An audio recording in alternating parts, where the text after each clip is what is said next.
Welcome back, everyone, to ESL One Genting 2017, and welcome back to the Arena of Stars here in Malaysia. We're some 5,700 feet up in the air, and we're celebrating Dota2's return in 2017, the first serious esports tournament of the year. We're in Game 2 right now of an elimination match. The losing team is done for ESL One in Genting, so all the cards on the table right now. We'll turn our attention to the draft in just a moment. What are you expecting this time round, Gods?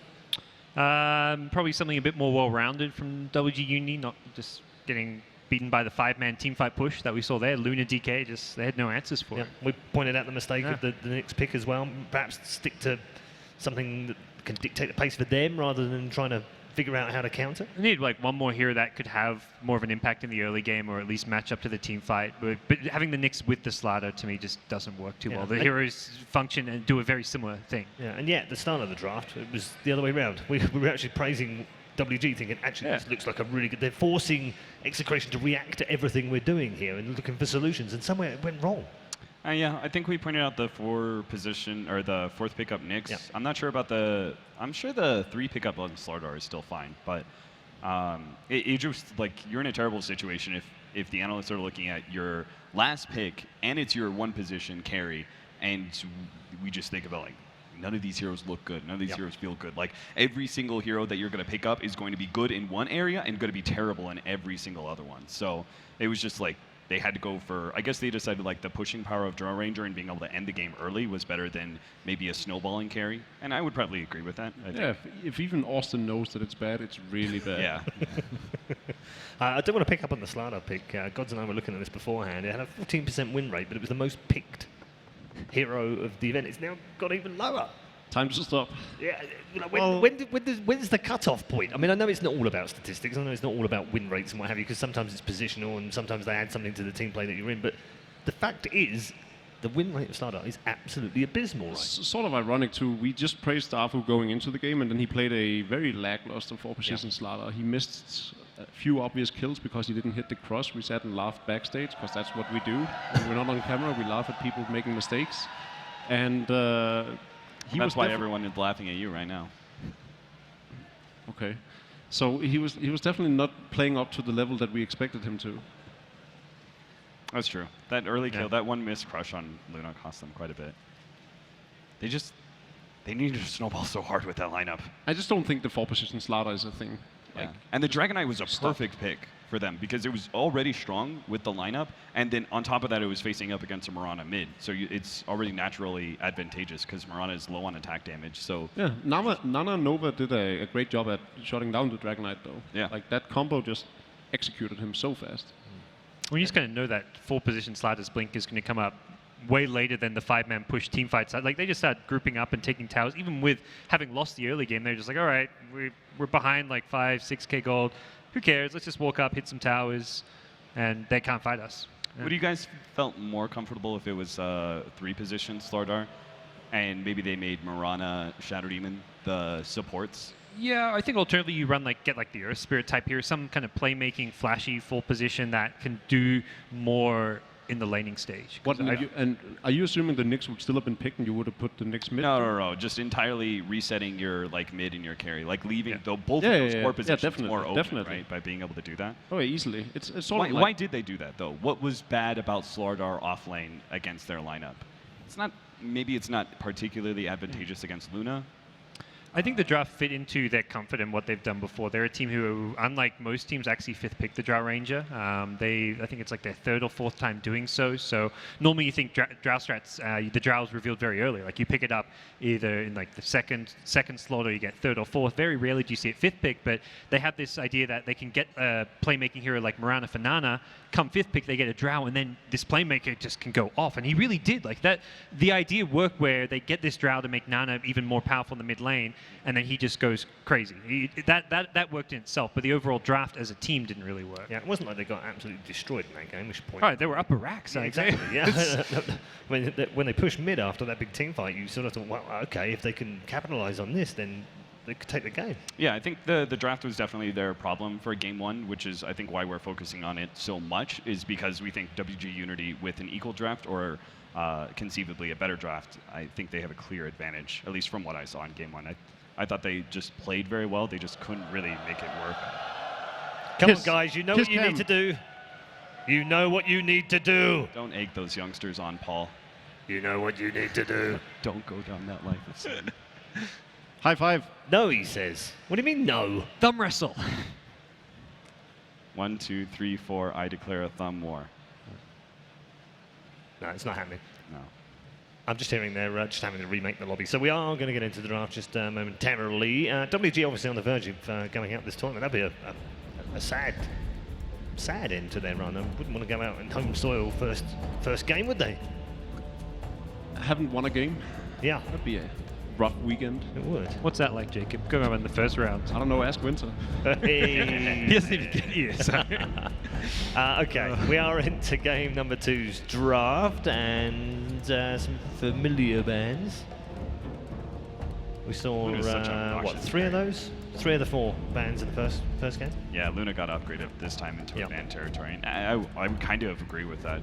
Just because Luna's such a powerful carry, it works without the Shadow Demon. It just like ticks all your boxes. It's like somewhat of a fighting core. It pushes out waves pretty well. It gives you high ground capabilities. And it's also like a hard hero for the offlaner to deal with. Like, Nyx Assassin was miserable in the laning phase. Not just because, like, they had a Dazzle. That's not a support that you feel, like, particularly scared of, but the added power of the Luna in lane causes you a lot of issues. So our first pick, Junk, this time round. Generally banned out, and that was the change as far as the bans go. So nice bit of flexibility where you can play that either in the mid or the safe lane, and is one of the few mid laners that is pretty immune to most ganking squads. That does open up for the Mirana Shadow Demon combo if they want to go Does. for it. Execration. Then again, they are a team that feels very comfortable playing the Sand King. What about Batrider? Just haven't seen it a lot. Yeah. And Seen one game, I think. Also, I don't think there's a reason for rushing it right now. I mean, obviously the Legion is banned, so that's a thing, but there's still a Shadow Demon in the pool. so you're saying there's so many valuable offlaners out there that it doesn't necessarily make sense forcing the offlane I think so. pick, yeah. I think so. I think there's so much that you can play on the off lane that you don't want to just... I mean, Bat is all around always a good hero, but okay. There's an early axe. Axe is good against Juggernaut. Oh yeah, It for really sure. is. You've got the big increase in armor to be able to deal with Omni Slash, and you've also got a disable that goes through the spin. Very value. Yeah, it's always so frustrating playing against those jugs that just like creep skip your way, Blade Fury TP out, and you have nothing to cancel the Blade Fury TP. Yeah. It's also like one of those openings, like you see that if you're WG Union, you're just like, what are they doing? Like, are they going for another 5-man push? Like, you don't know. This axe is just kind of one of those curveball picks that doesn't really, it catches you by surprise, but also doesn't reveal like exactly how Execration is looking to play this game. I think both Rubik or Mirana would be a good pickup right now. I also think Sphere Breaker is pretty good in this patch because of the natural tankiness he provides, and I think in part that that hero is pretty good versus just an opening of Juggernaut. I think that like tankier supports are pretty value. Even Rubik has value because of the magic armor that he brings, even if he himself is not a tankier hero. 100% win rate right now as well. And stealing jobs things is not a bad idea. Rubik would also keep at bay the potential Sand King pickup for WG Unity. Why? Oh, well. Are they doing the Wyvern Axe like? And we're going to a game 3. You don't like this? I mean, it's Jacob's already disgusted after 2 picks. This is not an odd opening. I agree on that. I mean, the stacks aren't the like you can't abuse the Axe Winter Wyvern as well as you could when you could stack every minute, but it's still possible to do some things with that. Well, even just playing aggressive creep, like tower skipping with the axe, like taking a lot of damage, and then just using the Wyvern for the heal. You don't have to use it to jungle. I was just thinking, like, I felt like you needed a better reason than just having Cold Embrace against Omni Slash and having that disable go through the ult. It's an odd pick. I feel like if you wanted that support to pair with the axe, like you're more likely to go towards the Dazzle, which is like one of Chemo's preferred supports often. But Yeah. there we go. Okay, this was what we might have expected in game 1. Might be a game late, but it might be a game saver. I mean, that's like an immediate response to their game 1 draft. Like they probably were in the team chat saying like we had a 4 position hero that could do nothing. Like it just didn't work. Let's get Afu on a roll where he can, and a hero where he can shine, and Earth Spirit one of his best. Yeah, ultimately, their decision to move Slardar into the 4 position and Nyx as the offlane, it's like Nyx has value with the Spike Carapace against those heroes, but it's also like the ultimates are still going out. Like they have this uncontrollable damage, yes, and Ravage and Epicenter and in particular the Lunazol, but those ults are still being used, and just because you can bounce back a little bit of damage and some stun onto them doesn't mean that you can win the fight. So being able to be like having a more aggressive 4 position that actually sets the tone is the initiator, lets you actually start the fights that you want to, rather than what like the 4th pickup Nyx Assassin changed into more of a reactionary style of like, oh, they use their abilities and we get to be able to do this to them.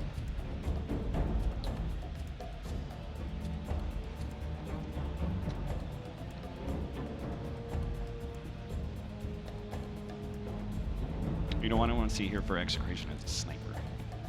A sniper or the lone druid that we saw earlier. The ranged right-clicking lone druid. No, yeah, the lonely that's what I druid, would see.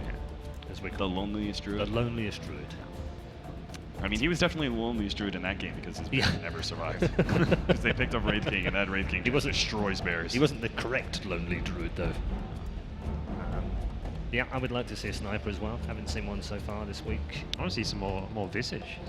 You would. Could be some good fun. You would. Yeah, We talked about it it yesterday. Slight nerf in O1. Yeah. How if VP isn't gonna pick it, no one is.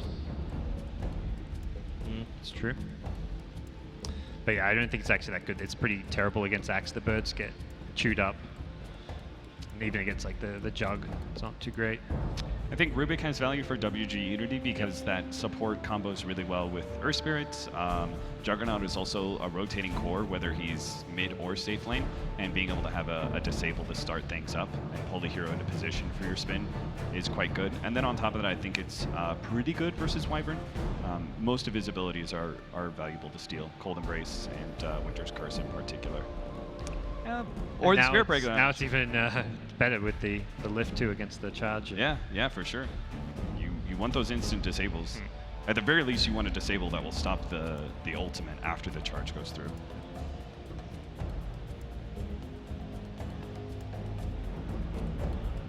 Yeah, I love the Spirit Breaker. What do you think we can read into the Tinker OD bans from Execration?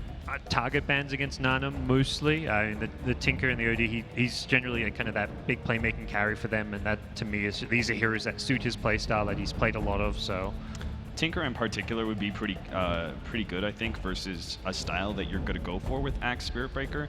You're looking at a lot of tank. You're going to look at a team fight that's like 15 to 25 minutes where you're very strong just naturally due to your stats. And I think they're just going to kind of smother WG Unity. So if they get like a pushing core behind this, again, I would still like something like the Sniper because you have like 2 really good frontliners as well as a good frontlining ultimate out of the Winter Wyvern. I think you are able to create a lot of space for that hero, and it's a strong pusher. Similarly, SF is really good as a hard physical damage dealer. He is also one of those heroes that is quite nice with the space given to him, but he's still able to brawl if they're afraid of Juggernaut maybe having Blink and Earth Spear being able to close that distance. SF is a better brawler in that regard. They make it a disruptor. they want to secure their lanes a bit. Like the Rubik pick is nice and counters some of perhaps Execration's heroes more, but this is like them kind of worried about the laning stage. Like the Axe to Wyvern, the kind of pressure they can put onto the offlane Disruptor is much better at dealing with. Wow. Okay, this is starting to look quite dirty. I thought they were going to be more in your face, but Naga Siren's still like it is a smothering pressuring hero, but it's more of like a split pushing style of smothering. All your lanes are constantly. It's going to be like the 4 heroes fight and create space for Naga. It feels like they are going to be playing very aggressive and fighting a lot, I imagine. But it's to make sure that Naga gets all her items going. It's a very solid lineup being built up by Warriors Gaming right now. You like this better? Yeah, a lot. Playing Winter Wyvern is miserable versus heroes like Timbersaw. Yeah. Because you're just like every Cold Embrace, you have that hesitance where you're like, am I setting up this other hero to actually, just destroy the hero that I'm trying to save? And Timbersaw is very clearly one of the best at that. This was the hero that WG Unity beat Complexity with 2 games in a row at the major. So they've gone back to this a few times when they've been in trouble and when they feel like they need to pull out a big win. So I remember we talked about, like, why didn't they ban the Timbersaw in the second game? Just because it was so good in game 1. It's a hero that's okay at dealing with split push. He's usually got the sustain to be able to deal with Naga Siren illusions, and he'll oftentimes have the mobility to deal with the split push, but also still be able to group up with his team in the right time. actually banned TA, so they're expecting the Timber as an offlaner. Yeah. I don't know. You kind of want to run like a 3-core lineup when you are versing that Naga, so you can maybe scale bait at the late game, but I think it's also a trap where you want to perhaps go aggressive, get that offlaner who can come online with a fast blink dagger or be that kind of initiating, kind of more fast-paced tempo. But Do you think Execration is going to put the Siren on the mid lane? most likely safe lane, I'd say. Well, it depends on the matchup, but I think we're mostly seeing that kind of safe lane Naga these days. Yeah. Yeah, I'd assume so as well, but And maybe it's because of the fact that, like, Spirit Breaker Axe is most likely some sort of aggro dual lane situation. Spirit Breaker's moving around a lot, so they feel like the 2 heroes of Wyvern and Siren are going to be abused by a Timbersaw off lane. So they think WG Unity is going to take advantage of that. Ursa bans, I mean, they're anticipating a Naga potentially in the mid lane. Or they worry about like the Ursa mid versus Timbersaw. Yeah, I think that's more likely. Yeah. I think they're thinking, oh, we're putting out Timbersaw mid, and mid Ursa would just destroy us. Yeah. Or it's a red herring to make Execration think that. No, because Ursa is really good here because it's not just about the matchup versus Timbersaw, but also because they have these heroes, Wyvern, Axe, as well as Naga Siren, who all push out lanes, and that's one of the weaknesses of Ursa as a core, is that he doesn't really fulfill that role for you. So because you're able to cover that split pushing, then like Ursa just feels a lot stronger because he could just run around looking for kills and doesn't have to worry about lane maintenance. They need a burst damage hero. Like Axe blinks and calls someone, how's that hero going to die? None of these other 3 heroes do any damage whatsoever. So Well, we've waited for it.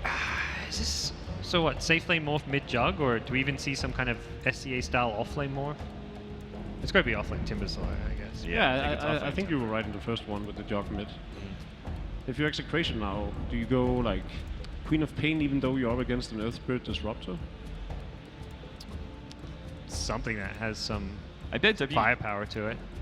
WG Unity thought, like, they were just like, man, the Morphling has so much value here. Okay. His illusions of Axe and Naga Siren are both really good early in late game.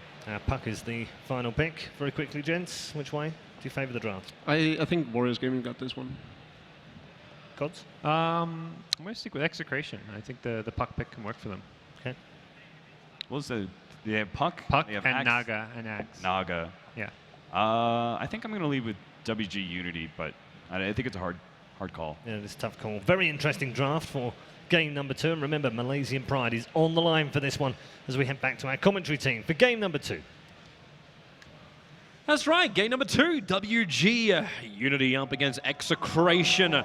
Who's going to come out on top? We've got AoE galore. We've got probably all the time in the world to play this game, Ben. A lot of time. 300 GP on puck. It's looking pretty good here. Yeah, I'm thinking this may be our first game which cracks the 1000 CS mark with the Naga. Or potentially Morphling. Both really good into the late game. Or it could be an absolute bloodbath from the start as Execration smoke inside their fountain to play some force. I'm like, did the meta just change? Did the entire game just change? Now that our level 1 is I know you pretty warned me poor. you were going to try and tell me during this cast, but still. It's going too far. I was just happy to see the Earth Spirit being picked up at the very, very start. Looking for some good rotation heroes. I know the panel was also commenting on that like that's kind of something WG was missing. And it's nice to also see a balance with that hero, not like a Coddle Disruptor, where yes, you have like an Earth Spirit as well as Disruptor, ability to jump in, punish, as well as the ability to pull back and punish. They were just missing the team fight. I think it's a support that offers a lot of team fight, unlike what they had last game. We're actually tossing up too, like how we're going to go with the last 30 pickup. seconds to Now, battle. are you going to stand by your phrase of you can never have enough AoE control, or I think Do you feel the puck is going to fall off? Because I know we're both leaning towards having something like the Invoker as the last pickup instead of having that puck. So you get control, you get a little bit more late game progression and scale. I would prefer the Invoker because I think that puck does have issues into the later game. Like the Morphling and the Juggernaut and the Timbersaw, I think are all okay or good enough at clearing the Naga illusions later. So if Naga's the only threat in the late game, then I think that WG is going to be in a very comfortable position. Maybe this is also when we look to actually that late game in the puck. Because we already feel like this game's going to go for a while. We might have ourselves a bloodbath, but we can... I don't think you want it to go late though if you're Execration. Well, is They it don't that have a bad? Luna. Because I know you were joking about this earlier, or maybe it was Purge who was joking about this earlier with the puck, where you go for the 300 plus gold, so you have all the items in the world. Oh, that was me. That was you, of course it was you. Who has all the money, and you go for the Dagons, you go for everything, as opposed to going for the Illusionary Orb, which is what most have been choosing to do. I don't know. The Illusory Orb talent's a little bit strange. Kangaroo in a bit of trouble. He's got Timber Chain, however, so he doesn't actually have the reactive armor. Actually saves his life in this case, able to Timber Chain himself away and back to his T1 tower, but regeneration is not looking good for him. Yeah, the discussion of that 25 talent is it's very tricky because the Illusory Orb talent, it doesn't allow you to get away without a blink, I think is the main problem. So you're still like slot starved, I would say. But with the GPM talent, you can have a Blink Dagger and all these like massive items like Scythe Refresher, Dagon 5 EB, which you kind of need when you get to that level 25 point as a puck. My blade is swifter. Puck's trying to get as aggressive as he can up against Nana. Nana and Nando. That's the Earth Spirit rotations, which Nando is probably being also very apprehensive about because he doesn't have his orb, but he phase shifts, dodges the rolling boulder forward. I think Puck's one of the best heroes mid against Earth Spirit Room. I think Juggernaut's also pretty good, but he's on the other side. So I think that's kind of one of the reasons why you would definitely prefer a Puck over the Invoker is for the laning phase, especially if you want to concentrate on zoning out the offlaner. Well, both offlaners have been, I would say, fairly zoned out. DJ's managed to grab his second level now. Oh, he did a pull. The Timbersaw. He was able to pull the range creep into that large camp. I think it's only possible if you get the Satyr or the Troll, but I haven't seen it too much without the use of Pudge. You could always use, who was it that did the other day? You use the Earth Spirit, and he could actually kick across. And this will drag the creep wave over, and that's exactly what we're like, yeah, Afu, okay, he rolling boulders to drag the creep wave in. And yep, he gets the entire thing. So this will create a little bit of space, but also look at what Spirit Breaker got. Invis Rune walks up. Afu just hit an invisible tree. So either Monkey King has managed to slip his way into Captain's mode, or he understands that someone else is hanging around. Oh, Monkey King. That hero's a lot of fun, turning into trees and couriers and whatever. Yeah. I'm looking forward to the mischief. Glimpse back up on top lane, pulling DJ back in again, and he's going to go down, maybe with the extra salve. Need to time this up right, and now he will. Waffling waveforms in under the tower. But the kill goes the way of WG. Arjit, not a healthy man. In fact, Wyvern just splitting his damage between the two, but they go again on bottom lane now. Timbersaw with the Whirling Death and just chain back. Doesn't allow them to keep the aggression going instead of chaining forward into Gabby. As well as the SB, they just let him go. Yeah, without the Winter Wyvern, there is no range presence on Execration safe lane, which allows Timbersaw, despite having no reactive armor, to kind of do whatever he wants. Mid lane looks fairly even. Juggernaut was 18 over to the Puck, but that's with some Earth Spirit interference. Yeah, almost every single lane is neck and neck. Not that much between it. Wyvern might be happy he can at least soak up a little bit of the levels up on top lane. He's not happy that he had to come up here, though. No, he's not. This changes the mechanic at the bottom lane. Like, it's normally a Spirit Breaker is meant to be the one rotating around and causing issues. But this Spirit Breaker doesn't actually have the support of someone like a Darkseid with Iron Shells. That role was to pull these creeps, but the creep wave didn't die in time. That definitely helped out the Timbersaw, that one wave going to the Satyrs. DJ just getting harassed once again. Arjit trying to get up his face. At least manages to get the Arctic Burn onto cooldown and keep the Wyvern's presence on top lane. A double damage room for the Earth Spirit. Up against the Spirit Breaker, he knows he won't find a kill, and in fact, the Spirit Breaker just charges away. Yeah, unfortunately, on the top lane, the Winter Wyvern's not really doing that much. Despite all this harass, he already has a Ring of Health because he got that early kill. So, like, they are wasting a lot of effort, I think, trying to limit this Morphling's farm. I guess Ring of Health, the Tangos, plus any one charges, any harassment you do through Splinter Blast just boosts up the morph. I think normally it'd be a pretty good play because there's no Shrine up here, but like it's really tough for them now. Spirit Breaker trying to at least intimidate Earth Spirit out of this lane. It's a neutral party down here. Yeah.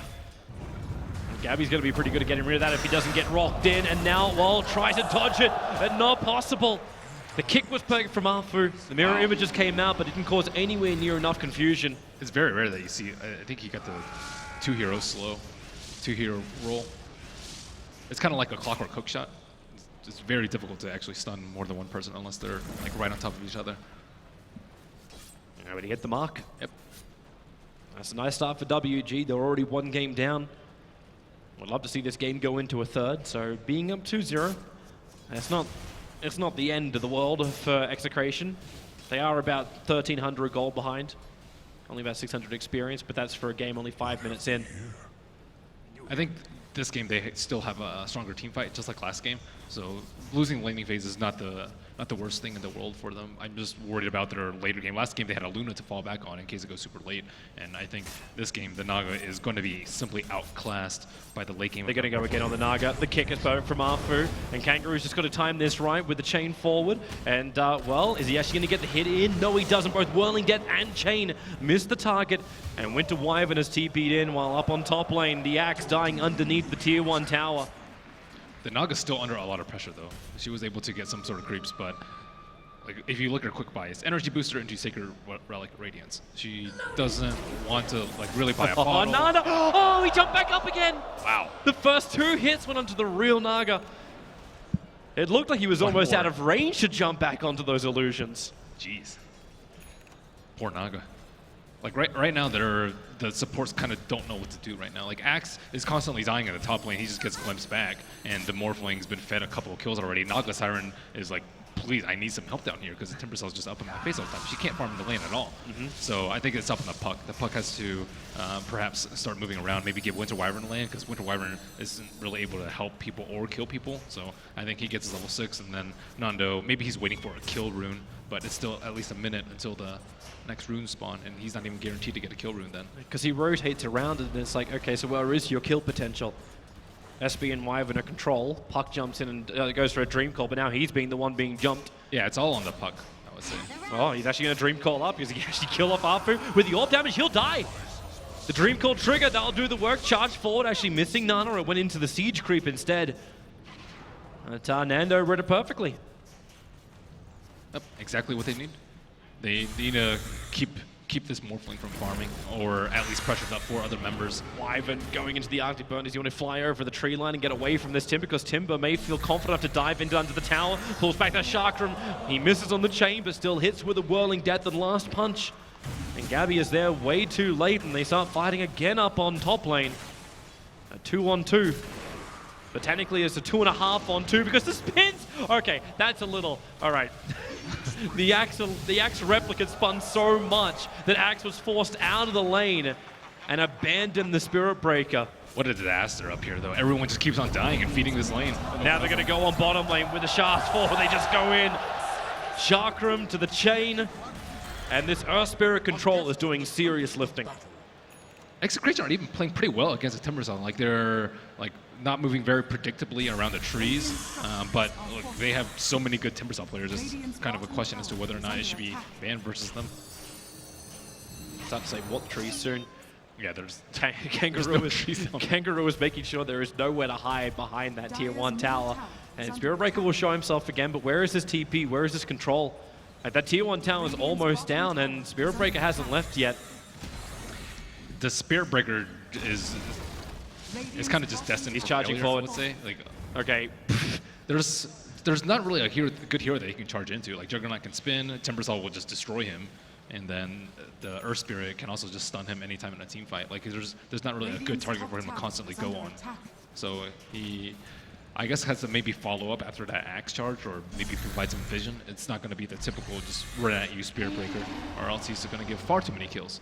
Right now he's running towards the mid. Okay, well this is now more mana being burnt every time. I suppose he's got a little bit up his sleeve, but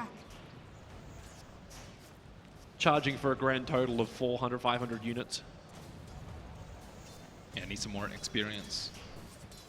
Try and get those talents up later. Maybe that's be also more the reason useful. why, like, having Puck now with this Veil up on him, he's got at least some level of control against the Timbersaw when the jump comes in, so that's that lane switch up Yeah. that you're asking for. But WG reads it too, so Nana, as well as X-Nova, will move over. They find Gabby, or I could say Gabby finds them, while the bottom lane, well, you do actually get the kill from the Puck, so he's done the work. Timbersaw gets hit by the Dream Call, and the Storm is in. Do they have enough control? Puck, he's got nowhere to go, or does he? As we have a bit of hang. Yep. Issues. So he has 5 stick charges on the Spirit Breaker. I'm not sure if he's going to be able to go out. Well, game's unpausing. We'll find out. So back into the game now. Kangaroo is looking for that target, chaining forward with a Chakram out. Spirit Breaker already used his stick charges, and the Chakram just lasts so long. But it's WG that finds more kills on the bottom lane, even though the movement from Puck did at least get them 1. They're getting slowly squeezed out though. Like Naga is like her camps are limited to like maybe 4 camps now. Like that T1 on the bottom is already taken out, and Timber's occupied bottom lane. Naga cannot farm in lane versus the Timbersaw. So the Veil build too. I think Veil would typically be pretty good, but they don't actually have that much magic damage on their team. I guess maybe a little bit from like Winter Wyvern, but there's no like huge magic burst just from the Puck alone. Axe is almost no magic damage. But I guess it will get them in kill range, and it is very useful versus the Timbersaw, which you want primarily magic damage to take down. Yep. They could just create that space for the Naga. You see Gabby's quick buy. He wants to go directly in to the Radiance. So I say directly with Arcanes. But They're dewarding bottom, but they don't actually want to show, it seems. they're waiting for a target to come out to mid. Someone to try and fight WG, but WG... they're not giving anyone, it's just that range from the Winter Wyvern. You might want to get into Artiburn in a second. The Orb comes forward. Puck will not actually jump himself in just yet. Nana in very, very deep. Winter Wyvern got glimpsed back into the fight. Now that Dream Call hitting on the Disruptor as well as Timber. But there's no follow-up. Radiant structures are You want to orb through the wave, they just survive a little bit longer. The fortification already getting triggered. That's because Arjit is pressuring the top lane, and DJ is stuck up here too. So the mid tower, they roll forward, they get the silence off, and Nando, he's got nowhere to go, or maybe he does with the orb out. No, he can't. The Storm, way too good from X-Nova. They need more bodies at this fight. Like, WG are only 4 strong. Morphling hasn't been in any of these fights. He has not left the lane yet. But Execration are just constantly feeding kills and kills. Charge forward in towards Nana, but then hold Axe. The curse will be in there too, so Timbersaw has to stick around for the moment, but Nana doesn't care. He just spun through and found himself a kill. Arfu with a roll forward, and he needs to take a quick kick if he can get into the Spirit Breaker. No, he doesn't actually have the mana for it, but with a chain forward, it won't matter. Kangaroo. That was supposed to be their big team fight ultimate with the first use of the Winter's Curse, but all it did was keep the Timber in place. I mean, Timber doesn't really attack anyways. And Juggernaut was spinning, so it didn't actually have any effect. And WG, they had the Healing Ward earlier, now it's a Shrine. There is just no downtime. And meanwhile, this Morphling Time Bomb is going to explode quite soon. He already has Lincolns and a Ghost Scepter. Like, he is extremely rich for their team. He's just been free farming top the whole time. He's got 7.4k net worth. Like 13 minutes into this game. Yeah, they're going to have to start worrying about shotguns soon. Even if Naga gets the Radiance, Replicate is going to come out, and you can just use that for your own advantage. So they are going to have to pull out Volley baller forward once again. Arfu, the perfect silencing to keep that control. However, onto Nando with a glimpse. Do they actually have another drag back? Nope, not for now. Timbersaw just wants to back out, taking a little bit too much damage from the Splinter Blast. But they came in for the tower, and that's exactly what they're going to get. DJ, oh, he might have an opportunity. No, he goes for the call, but misses the target. Now Nana starts on his spin. Puck, Orb is up with a quick jaunt away. Gets back in range of the tier 2 tower, but Arfu wants to fight once more. But they need to keep waiting and waiting and waiting. They don't even have the Arcane boost on the Winter Wyvern to stall the push out. They don't have the Blink Dagger on the Axe. They don't have the Radiance. Losing tier 2 tower in bottom lane. Arjit's having the time of his life down here. And if you want to send the Axe 4 to be happy with that, he almost killed DJ with himself.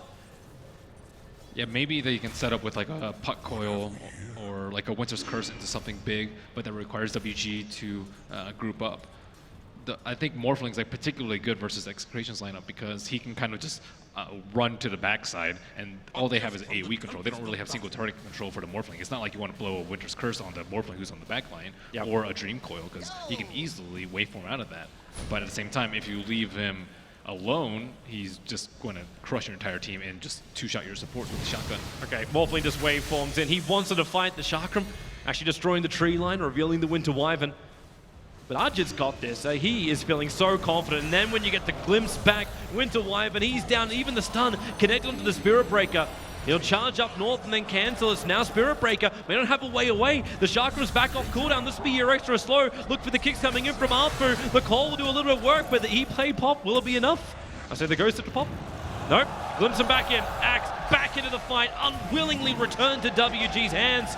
And WG, 14 minutes in, put their first foot inside Execration's base. So you go for the Nether Strike and Timbersaw. That's a big kill to get. A big one as well because the puck was the one to claim it. Almost 600 gold, 550-ish for it. Yeah, Timbersaw, I don't think he had any of the items on him. If he had his Hood of Defiance, maybe he would have been able to survive that fight, but his items actually in his inventory are bare bones. So that'll be the first big kill they take in a while.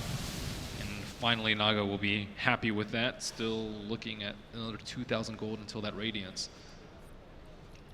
Seems like an eternity at this point. It really is, because everyone needs their farm. Axe is still sitting at 1,200 gold because he's been glimpsed back multiple times. And he wasn't even involved in the early fights. So perhaps if he were there to defend that T1 tower, things would have been a little bit better for them. I think Naga strategies are particularly difficult to play just because of the constant siege that your opponent puts on with the addition of the Shrine. I think it's much weaker than last patch. It's when you look for the Song of the Siren to almost be your aggressive setup where you have someone like a Disruptor to follow up, not a Wyvern to follow up. They don't have any instant cast to maybe like a Spirit Breaker charge through, but that is so extremely difficult to coordinate because you can't charge on invulnerable heroes. So Yeah, you need to hit a target on the back line. yeah, there's cast point on Call, there's cast point on Winter Wyvern spells.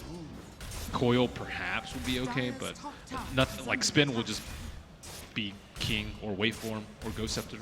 TJ's finally finding that space up on top lane to get close to the Blink Dagger, but then so is Ajit. Just TP's up, he can replicate back into this fight when he wants to. The charge comes forward onto the Timbersaw. Happy with a couple of illusions through the rear, but it's on the front line. Spirit Breaker losing so much life. It doesn't even look like WG is breaking a sweat to find these kills. They're just coming towards them. Yeah, every glimpse has been spot on from X-Nova. The Disruptor has just set up so many kills for them. I think normally, like with this lineup versus like any other support. E-Blade poppers up. Oh my god. Glimpse him back, put him into a wall. He starts off with a call, starts actually a TP, but the Adaptive Strike is there, and DJ gets obliterated. Maybe now Nando feels like he can take a fight, but he has to jaunt back up again. Arfu's the neighborhood. But Nando's making a break for the side shop. It's not exactly where he needs to be, however, because the push from WG is coming to the tier 2 tower on top. Such a sad game for the Axe. Yeah, he just can't do anything. This is just not his game. Yep. Well, luckily they have one in the bag. They could try and follow up and get maybe in the third game get something back, but at the moment, like even the puck with the Blink Dagger as well as having that Veil, he doesn't do anything against the Timbersaw, who's able to finish up a Hood of Defiance. If he picks up a pipe as well for the rest of his team, they're looking even better. I think W is actually looking fantastic anyway, just because they've got such great progression through farm and levels. Yep, and now they'll start working on the shrines to try and close them out. So the only win possible for Execration is if the Radiance Naga is a big problem for them. So She now, can't even get out there to pick up a relic. She's had to go to the Dire Shop to pick up her relic. Yep, that's what they need. That's the only thing that will slow them down, push out the lane so they can get some farm and get a little breathing room so WG will split up and perhaps they can get a call into a kill with the Axe, who may eventually get his Blink Dagger. But that's kind of their only avenue of winning at this point. Timber, is he going to find Gabby? Gabby does have that TP scroll to get out of here, and he's actually going to Song of the Siren. He has no mana.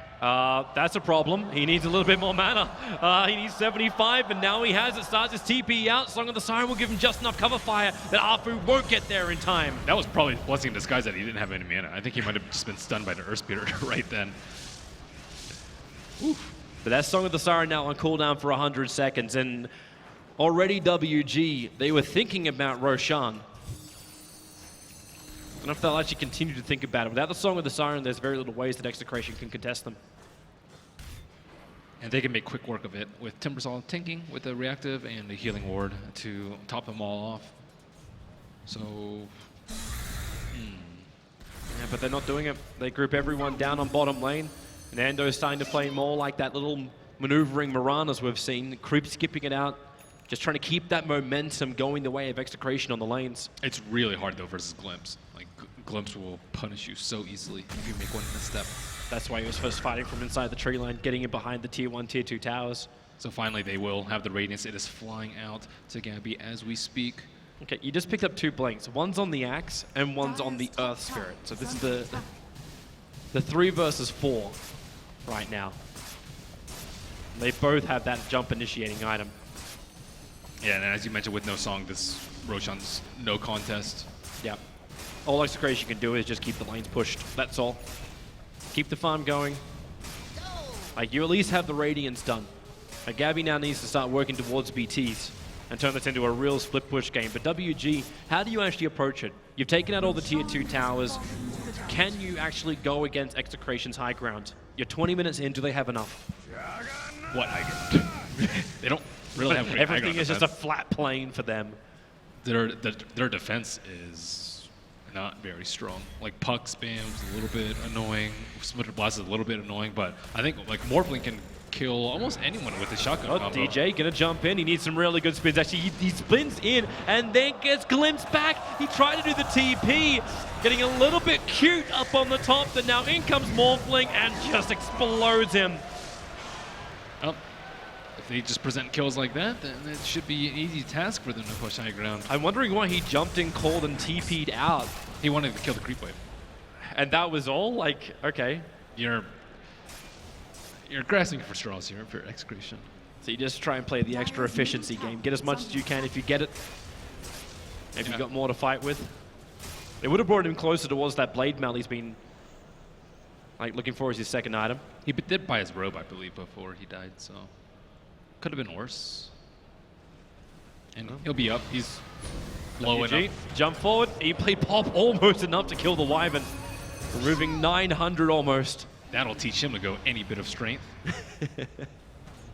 Radiant's top tower is under attack. We just had a little bit more Dire's bottom glass tower cannon is under morph attack. style. He has Aegis and Lincolns. I don't think it's the worst thing in the world, but at the same time, if you get called and silenced, you're just gonna die. Well, they managed to at least trigger the Lincolns, but they keep using Battle Hunger to do this most of the time. Now DJ, there's your blink call, pulling down the Morphling. He's still got the replica to jump out to, so he doesn't really care that much. Take the damage. You've got the Aegis, the Immortal. The silence is out from the puck, but the Rax is slowly being brought down, maybe with a curse. Timbersaw taking some damage. They get the call up. 3 men inside that one with the Dream Core, but the Storm is up, and Execration is trapped inside Disruptor, but they reset. Song of the Siren from Gabby will allow this to happen. Trigger the Shrine, get a little bit of regeneration as Glimpsing will bring back the Spirit Breaker, almost a full Omni Slash onto that SB. They're losing too many heroes, none of them with buyback. It's just a puck as well as a Naga, as WG are claiming this top Rax. And with the healing ward, I don't even think they can get any kills off this. That's just 3 heroes, not even the Aegis taken down, and a Rex. That was kind of all they had. Oh no, Nando, the glimpse is pulling him all the way back in. He tried to get cute again with another quick silence, but he'll lose his life. 50 seconds without the puck. You're brought down the melee, and now you've got a bigger window of opportunity. They're looking at the tier 3 tower in mid. Range Rax is mopped up by Nana. And this is 2 lanes. It's pretty much game at this point. Yeah. Maybe they're just waiting for one more kill. Yeah, on the side of WG. If the dream is a reality, will it actually end in 3-2-2? Yeah, there's a Deso. They could just end the game right now. They used all their ultimates for that last fight. Yep. Not a lot to work with. Axe, jump forward, just trying to pull the Morphling. And remember, he's still got the Aegis, so even if you do find that opportunity, you're not really going to get much for it. So DJ E-Blade, there's your pop. A quick jump back out to the Replicate. The ensnare is on the Juggernaut. They push it back in, but now with the Chakram, Spirit Breaker losing life too quickly, or maybe not. Morphling is killing off the Earth Spirit. That's how you actually find damage Execration. You use WG to do it, but it's only going to last for so much longer. Archit, double kill for him. They're just falling like flies now. Morphling, maybe now with Nana spinning away. No, Morphling's still got too much strength. He's still got the Aegis. Nana lives on 44 HP. Doesn't have a healing ward available to trigger off the Aegis. Thanks to the Naga illusions that came out. And WG will back out. They've still brought down the melee Rax as well as all of top lane. So it's still a huge win for WG. I like the body block from X Nova there. He's kind of saved Juggernaut. Juggernaut was already pretty fast. I don't think he would have died, but still ensured his safety. Ooh, Arcane Rune. Arcane Rune plus Healing Ward is pretty nice. Skadi is almost, not almost, is completed. Yeah, he's just a monster. 17,600 net worth, 24 minutes in. The one that, if you're a support and you see him, you know you're just dead. He's going at 722 gold per minute, and this may be increased a little bit because they've found at least the real puck.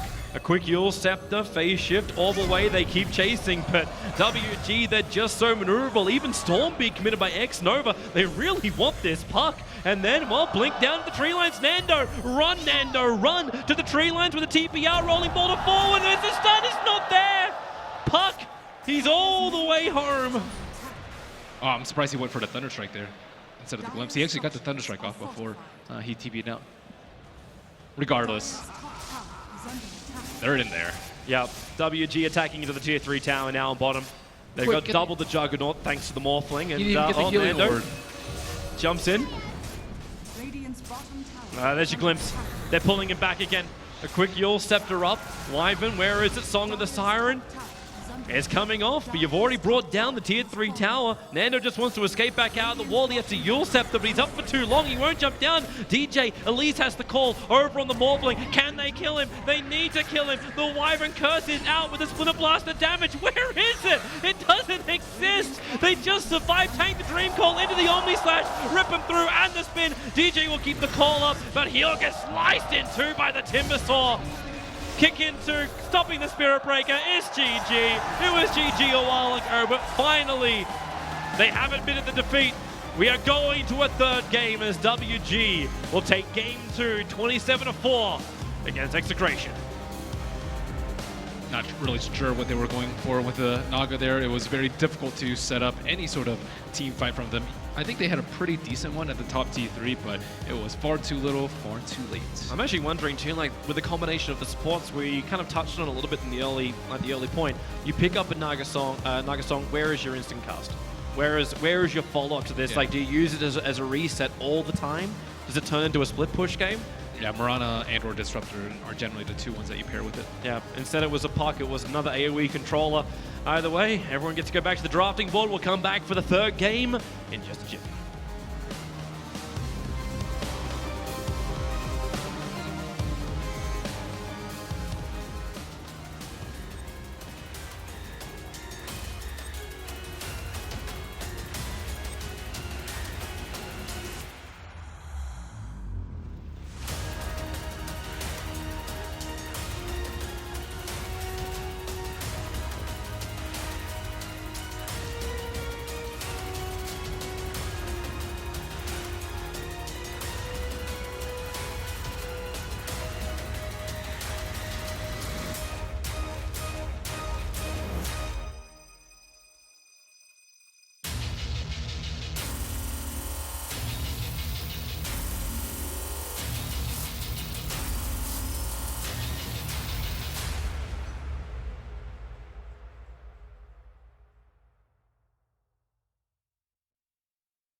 One of the most dominant victories so far here in Genting. It is an absolute stomp in Game 2 for the home crowd favourites. Execration going down in the second game. They're all level, all square here at Resorts World Genting. Nice cosplay, by the way. Very nice. Those are some great cosplays. Like that a lot. I mean, I'm no Toby, but I can appreciate good Yeah, cosplay. absolutely. We're back on the panel with Capitalist, Gods, and the Garbage Whisperer. Nobody knows bad picks like Jacob. He He called doesn't. it. He called it again. Yeah. I What did he picked call it in Austin. the first game? I picked Nix. Austin What did he as call it in one the of my second game? friends. Winner Wyvern. You're just a brilliant Garbage Whisperer. I am. Yeah. I am indeed. What did you make of that Catalyst? It was a bit of a stomp, wasn't it? Yeah, it was. I think, I don't know. The Naga Siren was, like, I was down with the plan of, like, smothering the enemy, but I felt like if you had the Naga Siren, you had to make sure that you would absolutely be able to win fights 4 versus 5, and certain heroes like the Winter Wyvern have problems with that. And also it was just, like, very strong laning phase presence by WG Unity that stalled up a lot of the progression of these heroes. First of all, it was very late Naga Siren Radiance, and second of all, it was a very light Blink Dagger from the Axe, right? So if you're not actually getting any value out of your offlaner, you have a Wyvern who is not going to be the be-all, end-all of team fighting supports, and then you have a Spirit Breaker who's dependent on heroes to be able to follow him up, then it's not guaranteed by a long shot that you're going to be able to win these 4 versus 5s and buy the Naga Siren time. This game was over pretty early, Gods. Yeah, it was over when DJ's feeding. You know, when this is your playmaker, this is the guy. It was the same story with the old Fnatic. When DJ's having a bad game, Fnatic would lose. That was it. Like Fnatic, very star-studded team back then, but DJ was that playmaker that gave them that strong early to mid game. DJ may be playing back in the offlane now, but it's a similar thing where he's the guy that Execration looked to as the tempo controller. He gave up first blood very early on. He ends the game 0-9-1. He had 0 impact on this game. If DJ's not having impact on the game, I give Execration like a less than 5% chance to win a game. And there was no answer to neither Morphling nor the Timbersaw. I felt like the early game was just completely dictated by the Timbersaw doing whatever he pleased. Yeah, it was literally just the Puck wasn't a bad pickup. Like if you look at it individually, like okay, Puck is like provides magic burst damage. It's a really strong instant silence that's good versus both Morphling and Timbersaw. But the problem is that Puck's not going to be able to do it by himself. He needs a lot of follow-up in these cases, and they need to be able to take control very early on against both Morphling or Timbersaw, because those heroes will start ranking up in tank very quickly. I just look at like the support duos, and I think like the laning stage, you got a Wyvern Spirit Breaker against an Earth Spirit Disruptor. Like that Earth Spirit Disruptor sound like they're going to do a hell of a lot more in the first 5 to 10 minutes of the game, and that's where the game was really decided and won. I think the cores from WG Unity was also important. I think one thing that they did very well is they picked up cores that would all be beneficial for fighting in some situation, right? So even the Morphling, who's looked at as kind of a hard carry, can actually do some things for the first 15 minutes because of waveform and then his natural tankiness. He's also a lane dominator, which is pretty important. And then there was like, the Timbersaw? Timbersaw is another hero who does need some farm. He has some progression, but he still is able to fight at 15 and 20 minutes. And I think that was very smart of them, right? Because then they were just able to always outnumber the Execration team just because they were they had 5 heroes who were capable of fighting in 15 minutes, while Execration, especially with the slower Blink Dagger, were not able to fight with most of their heroes. Jacob, can Execration take anything out of this game, or they just wipe this from their memory bank? Don't pick Winter Wyvern, especially not in your second pick. But generally, I think the story of both yesterday and today has been pick strong support combos. Don't pick these half-assed solutions. Spirit Breaker is a decent hero. I agreed with Austin initially when we talked about the picks. Spirit Breaker is good for creating space and everything, but Winter Wyvern is just not a good hero. Yeah, and I think Spirit Breaker is also, the couple that they had was not the best version of Spirit Breaker, right? Like, Spirit Breaker Axe is but if you have Spirit Breaker Darkseer, for example, that's a combination that Spirit Breaker you really see the true strengths of. Synergies is very important. They had that in game 1. That was an amazing lineup, even if Ben thought it was an outdated 3-year-old lineup. It was still a great lineup. And I think for the Spirit Breaker, as you were saying, they needed a Darkseer. Winter Wyvern, I was thinking maybe it was to preemptively counter a Drow Ranger pick because it wasn't banned out. Yeah. But that was the only thing I could even think of that would be beneficial. But even then, it would have been a bit strange the way. No, it's pretty good against the Drow Ranger. That's if they're going to pick it the 5. only situation I would see it be good in. I see the one too is they focus too much on the on the Juggernaut. You know, they were like, oh, we can have this like Cold Embrace versus the Omni Slash, and we can have this ultimate that goes through the spin, and then we also have this Axe who also counters the Juggernaut. But like ultimately, Juggernaut's a versatile pick. He's not going to be your hard carry. He's not the hero that you necessarily need to focus on when he's first pick. I mean, Jug's always going to be able to do what he needs to do, even if there's heroes that counter him. That's Yeah. the thing. The hero's not a hero that gets countered and made useless. He gets countered and it's like, well, he can't do this small little trick that isn't, like being able to Blade Fury TP away from everyone isn't like instrumental to playing Juggernaut. So I went too far away from a break, but I just want to get your thoughts on momentum. We talk about momentum in esports a lot, you know, but it doesn't really matter what the game is.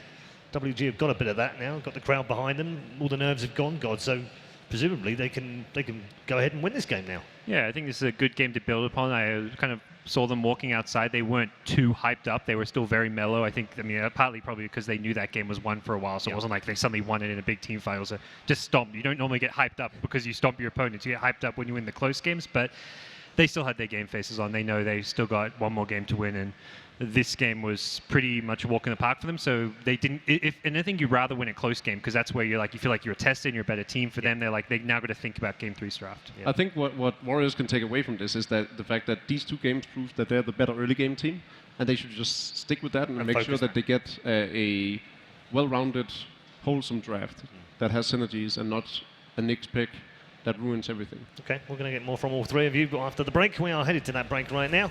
And when we come back, we will have the deciding match for national pride. It's Philippines versus Malaysia, WG versus Execration. The draft is coming next after the break.